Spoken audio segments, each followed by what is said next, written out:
Hello दोस्तों, welcome back to my channel. आइए एक प्रोबेबिलिटी का क्वेश्चन करते हैं जो कि टेस्ट रैंकिंग में आया हुआ क्वेश्चन है।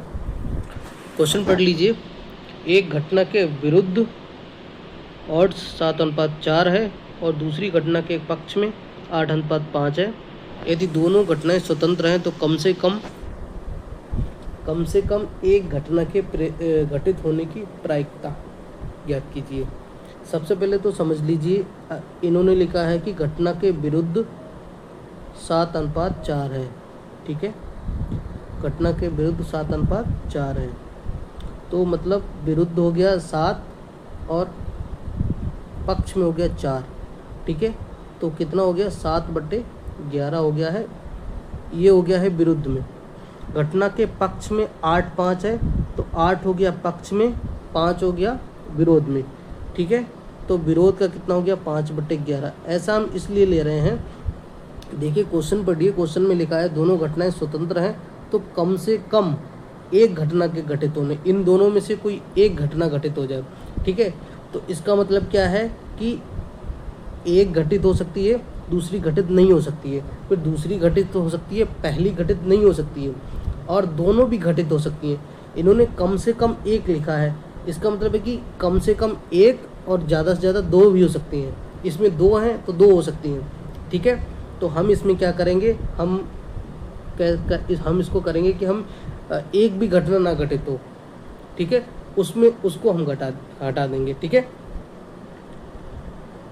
ठीक है, तो स्वतंत्र घटनाएं हैं तो इनका मल्टीपल हो जाएगा। ठीक, ये हो गई है 7×5 = 7 4 11 8 5 13, तो 143 हो जाएगा एक ना घटने की घटित। ठीक है, तो 1 में से जब हम घटा देंगे 35/143 तो हमारा रिक्वायर्ड आंसर आ जाएगा। 143 में से 35 गया, 108/143, डी हमारा आंसर हो जाएगा।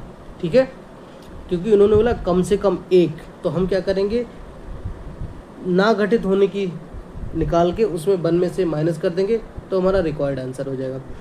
ठीक है, ये हो जाएगा ऐसे क्वेश्चन। अगर ऐसे भी नहीं समझ में आ रहा है तो हम कैसे करेंगे कि देखिए, घटित होने का पूछा है तो घटित होने का क्या हो जाएगा, देखो ये तो ना घटने का है। ठीक है, घटित होने का हो जाएगा 4/11 और इसके हिसाब से हो जाएगा 8/13।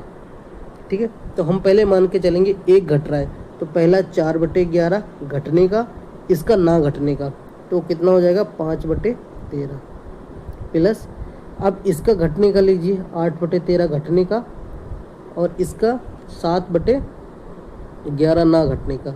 अब एक बार लीजिए दोनों के घटने का, तो 4/11 इंटू 8/13। ठीक है, सबके एलसीएम 143 ही हो जाएगा। 5 चौक 20, 7 अट्ठू 56 और 8 चौक 32, 6 2 8, 5 3 8 2 10। देख लीजिए, इससे भी वही आंसर आया, ऐसे समझ लीजिए। ठीक है, तो वैसे तो पहला वाला मेथड अच्छा है। ठीक है, अगर इन्होंने सिर्फ पूछा होता कि एक घटना के घटित होने की प्रायिकता क्या है तो हम क्या करते, अगर एक घटने का पूछते तो हम इसको नहीं लिखते। एक घटना मतलब एक घट गई दूसरी नहीं घटी, एक घट गई दूसरी नहीं घटी। अगर दोनों के घटने की पूछता तो हम ये वाला निकालते। ठीक है, तो इस तरीके इस क्वेश्चन को करेंगे। अगर वीडियो हमारा अच्छा लगा हो तो वीडियो को लाइक शेयर सब्सक्राइब कर दीजिए। मिलते हैं एक नए क्वेश्चन के साथ, और हमारे साथ बने रहिए और चैनल को सब्सक्राइब जरूर कर लीजिए। ठीक है, मिलते हैं नए क्वेश्चन के साथ।